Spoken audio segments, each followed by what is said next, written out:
Hello दोस्तों, स्वागत है आपका अपने YouTube चैनल एम टारगेट गुरु पर। आज हम लोग देखेंगे बीपीएससी 7th फेज में मैथ का सेट प्रैक्टिस करेंगे, जो प्लेटफॉर्म का सेट प्रैक्टिस होता है उसका।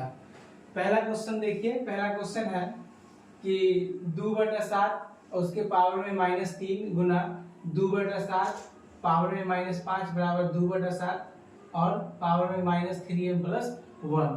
इसमें m का मान बताना है। इस टाइप के प्रश्न में देखते हैं कि सबका बेस क्या है, समान है। सबका बेस समान है तो इसमें एक रूल होता है कि जब अगर बेस समान हो तो पावर जुट जाता है, और अगर गुना में है तो पावर जुटेगा, और अगर भाग में है और बेस समान है तो उसका पावर घट जाएगा।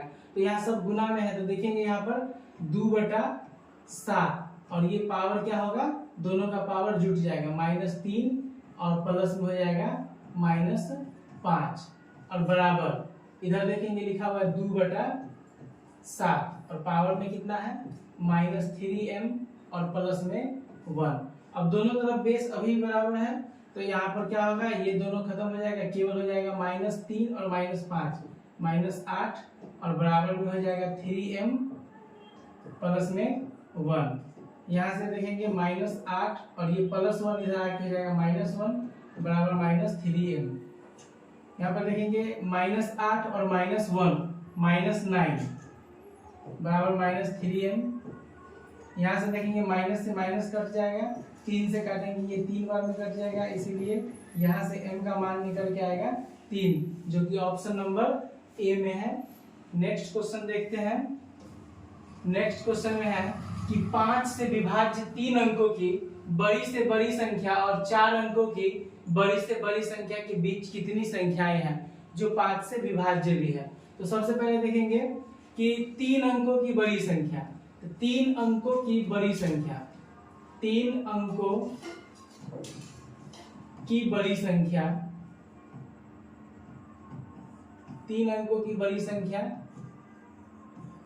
हो जाएगा 3 बार 9 मतलब 999। उसके बाद बोला गया कि 4 अंकों की सबसे बड़ी संख्या, तो 4 अंकों की सबसे बड़ी संख्या, 4 अंकों की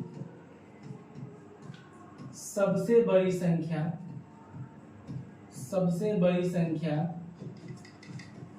4 बार 9 9999 हो जाएगा। बोला गया है कि दोनों के बीच, मतलब इसका अंतर करना है, बड़ा वाला में से छोटा वाला माइनस करेंगे और 5 से विभाज्य बोला है तो 5 से भाग दे देंगे। अब 9999 में से अगर हम 999 को घटाएंगे तो आएगा 9000, यानी 9000 और ये भाग किससे दे रहा है 5 से, तो जब इसको काटेंगे तो ये हो जाएगा 1800। अब देखिए ये किस ऑप्शन में है 1800, तो ऑप्शन नंबर डी में है 1800। नेक्स्ट क्वेश्चन देखेंगे।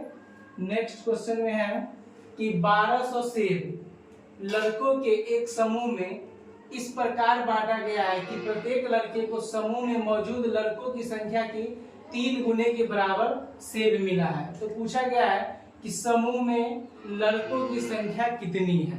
तो यहाँ पर देखेंगे सेब कितना है, सेब है 1200, इसको बांटा गया है, एक बार इधर x है और जितना है उसका 3 गुना से बांटा गया है, तो ये 3x है।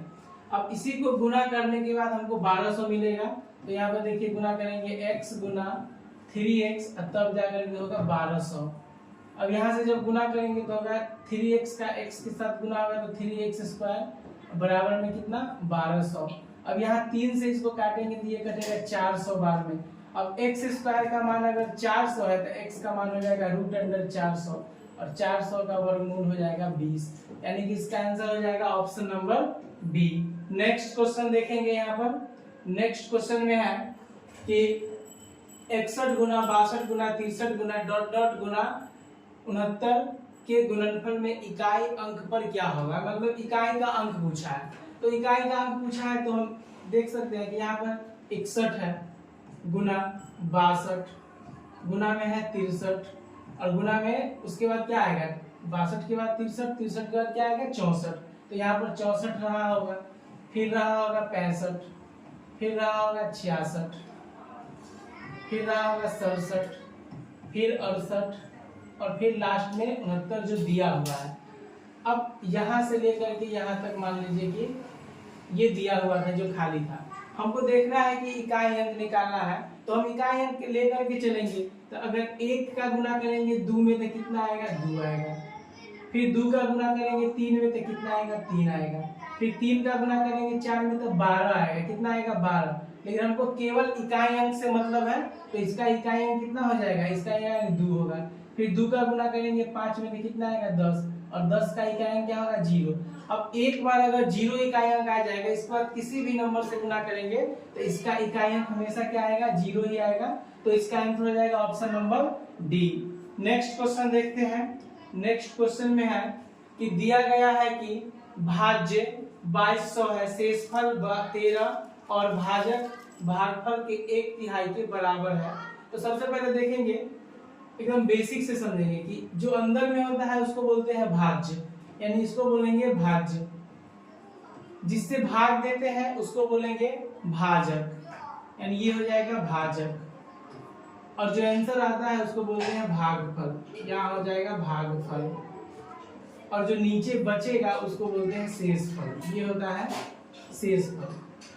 तो सबसे पहले दिया हुआ है कि भाज्य बराबर, तो सबसे पहले देखेंगे इसका एक फॉर्मूला होता है कि भाज्य बराबर भाजक गुना भागफल और प्लस में होता है शेष, ये होता है। इसमें बोला गया है कि शेषफल 13 है और भाजक भागफल का 1/3, तो भागफल का 1/3। तो अगर भागफल को हम मानते हैं 3x है, तो ये हो जाएगा x, क्योंकि इसका 1/3 है। और भाज्य दिया हुआ है, ये बीच वाला 2200 दिया हुआ है, बीच वाला दिया हुआ है 2200, और शेष 13 दिया हुआ है, मतलब कि ये 13 दिया हुआ है। अब जो भी दिया हुआ है इसी तरह से आप फॉर्मूला के रूप में यहाँ बैठाएंगे। यहाँ दिया हुआ है 2200, या लिखेंगे 2200। भाजक देखिए, भाजक कितना है, x, और ये है 3x, और प्लस में कितना है 13। तो 13 को पहले इधर लाके माइनस कर लेंगे, तो 2200 में से अगर 13 माइनस कर लेंगे तो हो जाएगा 2100 कितना, 87, और ये गुना हो जाएगा 3x²। अब 3 से इसको हम काट सकते हैं, 3 से जब इसको काटेंगे तो 3 से हो जाएगा कितना, 7, 2 और ये 9 बराबर में x²।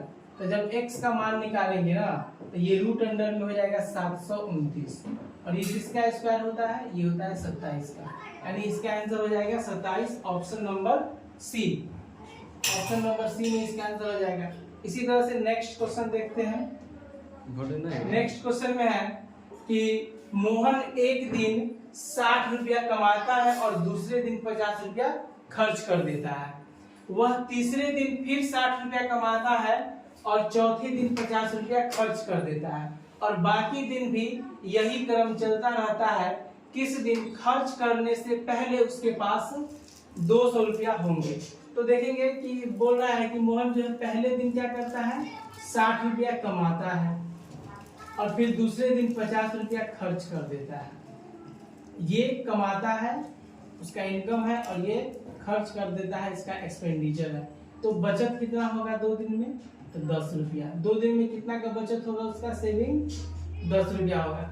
फिर इसी तरह से तीसरे दिन भी क्या करता है वो, तीसरे दिन भी, ये पहला दिन है, ये दूसरा दिन है, और तीसरे दिन भी वो क्या करता है, कमाता कितना है, तो 60 रुपया कमाता है, और फिर खर्च कितना कर देता है, चौथे दिन में खर्च कर देता है फिर 50 रुपया। तो फिर उसका जो बचत होगा 2 दिन का, फिर मिला के कितना बचत होगा इसका, 10 रुपया होगा।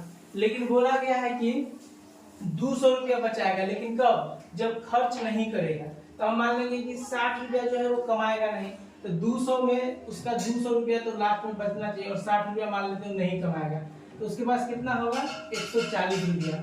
लेकिन देखेंगे कि यहाँ 2 दिन में 10 रुपया बचा रहा है, ये पहला दिन दूसरा दिन, 2 दिन में कितना बचा रहा है, 10 रुपया बचा रहा है, और यहाँ भी 2 दिन में 10 रुपया। तो टोटल 4 दिन में कितना बचा लेगा वो, तो 10 और 10 20 रुपया बचा लेगा। हमको यहाँ पर लाना कितना है, 140 रुपया लाना है। तो देखेंगे इधर कितना से गुना करेंगे, तो देखेंगे इधर 7 से गुना करेंगे तो हो जाएगा 140, तो इधर भी गुना करना होगा 7 से, तो ये कितना हो जाएगा, 7 चौक 28 दिन, और 28 दिन में वो पैसा कितना कर लेगा, 140। लेकिन ये खर्च करने से पहले का पूछा है, तो देखेंगे कि 28 दिन तो हो गया और 28 दिन में कितना कमाएगा 140। अब एक दिन और अगर कमाएगा, एक दिन अगर और कमाएगा वो 60 रुपया और कमा रहा है तो कितना हो जाएगा ये 200। तो 28 दिन ये और एक दिन ये तो कितना दिन हो जाएगा 29वां दिन। 29वां दिन जाकर के वो जब बिना खर्च किए हुए 200 रुपया कमा सकता है। तो ऑप्शन देखिए, ऑप्शन नंबर सी में इसका जवाब है 29वां दिन। नेक्स्ट क्वेश्चन देखेंगे। नेक्स्ट क्वेश्चन में है कि मोहन एक दिन, यहाँ पर ये 6 नंबर क्वेश्चन देखिए, ये 6 नंबर हो चुका है। अब ये 7 नंबर क्वेश्चन देखेंगे। 7 नंबर क्वेश्चन है कि निम्नलिखित में से जुड़वा अभाज्य संख्याओं का युग्म कौन सा है। तो जुड़वा अभाज्य संख्या का परिभाषा होता है कि वैसी संख्याओं का समूह जिसके बीच का अंतर कितना हो 2 हो और उसका HCF 1 होना चाहिए। तो देखेंगे किसमें होगा। यहाँ पर देखिए ऑप्शन नंबर ए, ये दोनों के बीच कितना का अंतर है 2 का अंतर है। ये दोनों के बीच कितना का अंतर है 4 का, तो ये तो होगा नहीं। ये दोनों के बीच कितना का अंतर है, ये कितना का है 4 का अंतर है, तो ये भी ऑप्शन ये भी कट जाएगा। उसके बाद देखेंगे यहाँ 43 4, यहाँ भी 4 का अंतर, तो ये ऑप्शन भी नहीं होगा। तो मात्र एक ऑप्शन है, ऑप्शन नंबर ए, जो कि यहाँ पर हो जाएगा जुड़वा अभाज्य संख्या। नेक्स्ट क्वेश्चन देखते हैं। 8 नंबर क्वेश्चन में बोला गया है कि एक वस्तु का विक्रय मूल्य उसके लागत मूल्य से 20% अधिक अंकित किया जाता है। यदि x% छूट देने के बाद भी दुकानदार 8% का लाभ अर्जित करता है तो x का मान क्या होगा। क्वेश्चन बोला गया है कि विक्रय मूल्य उसके लागत मूल्य मतलब कॉस्ट प्राइस, जिसको सीपी बोलते हैं, ये लागत मूल्य है सीपी, और अंकित किया गया है मतलब एमपी, इससे 20% अधिक। तो मान लो अगर क्रय मूल्य कितना है 100, अब 20% ज्यादा अंकित करेंगे, अंकित मूल्य मतलब एमआरपी, जिसको एमपी बोलते हैं, मार्क्ड प्राइस, 120 हो जाएगा।